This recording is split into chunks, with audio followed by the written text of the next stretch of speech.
الحمد لله الحمد لله الذي أمر بالإنفاق ونهى عن البخل والإمساك، والصلاة والسلام على سيد الخلق محمد وعلى آلہ وصحبہ اجمعین۔ محترم حضرات، آئیے ہم سب سے پہلے نبی کریم صلی اللہ علیہ وسلم کے ایک چھوٹے سے مگر بڑے معنی رکھنے والے فرمان پر غور کرتے ہیں۔ الید العلیٰ خیر من الید السفلیٰ، اوپر والا ہاتھ نیچے والے ہاتھ سے بہتر ہے۔ یہ جملہ مختصر ہے مگر اس میں ایک پوری زندگی کا فلسفہ چھپا ہوا ہے۔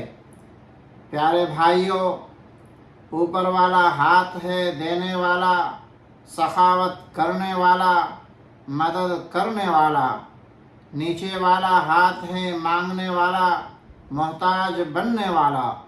رسول اللہ صلی اللہ علیہ وسلم نے واضح کر دیا کہ لینے کے بجائے دینے والا بنو۔ کیوں؟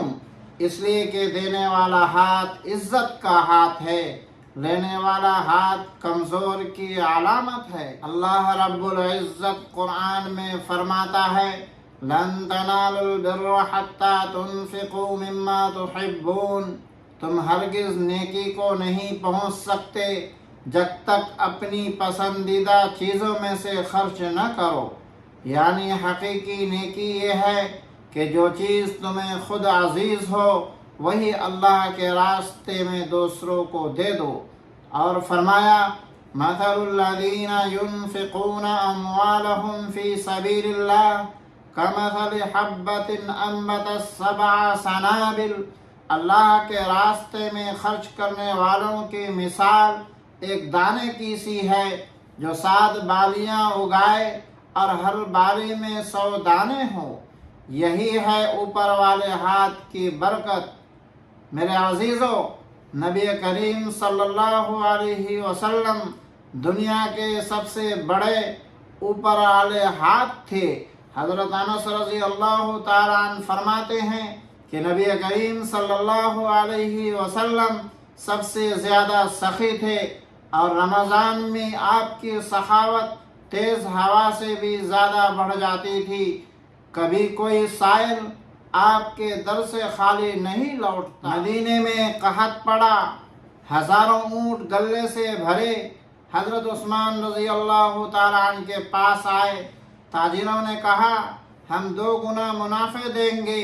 حضرت عثمان نے فرمایا، مجھے اللہ نے 700 گنا منافع کا وعدہ دیا ہے اور پھر سب کچھ اللہ کی راہ میں دے دیا۔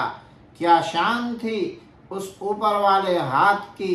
عبد الرحمن بن عوف جب ان کا تجارتی قافلہ مدینہ آیا تو زمین ہل گئی، مگر وہ سب کچھ اللہ کے راہ میں لٹا دیے۔ پیارے بھائیوں، رسول اللہ صلی اللہ علیہ وسلم نے مانگنے والوں کو سخت وعید سنائی ہے۔ فرمایا، آدمی مانگتے مانگتے قیامت کے دن اس حال میں آئے گا کہ اس کے چہرے پر گوشت بھی نہ ہوگا۔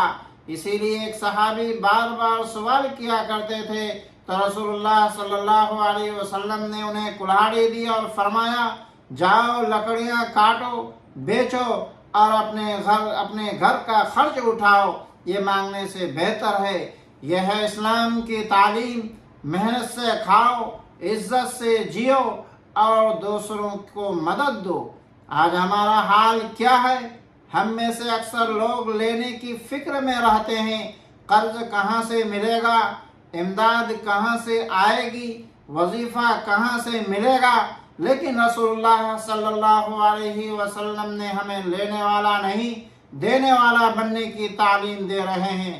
سوچئے، اگر ہماری قوم میں ہر شخص اپنی حیثیت کے مطابق دوسروں کی مدد کرے، کوئی غریب کو روٹی دے، کوئی یتیم کے ساتھ سر پر ہاتھ رکھے، کوئی علم بانٹے، کوئی وقت دے، تو کیا ہمارا معاشرہ جنت کے نمونے سے کم نہیں ہوگا؟ سوچئے، اگر ہماری قوم میں ہر شخص اپنی حیثیت کے مطابق دوسروں کی مدد کرے، کوئی غریب کو روٹی دے، کوئی یتیم کے سر پر ہاتھ رکھے، کوئی علم بانٹے، کوئی وقت دے، تو کیا ہمارا معاشرہ جنت کا نمونہ نہیں بن پائے گا؟ اے اللہ کے بندو، حدیث کا پیغام واضح ہے، عزت دینا ہے، لینے میں نہیں، سکون بانٹنے میں ہے، جمع کرنے میں نہیں۔ آئیے آج ہم عہد کریں، ہم اوپر والے ہاتھ بنیں گے،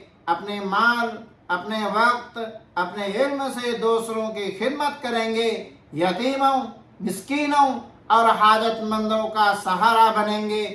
اللہ تعالی ہمیں سخی دل عطا فرمائے اور لینے والے کے بجائے دینے والا ہاتھ بنائے۔ آمین۔ وآخر دعوانا ان الحمد للہ رب العالمین۔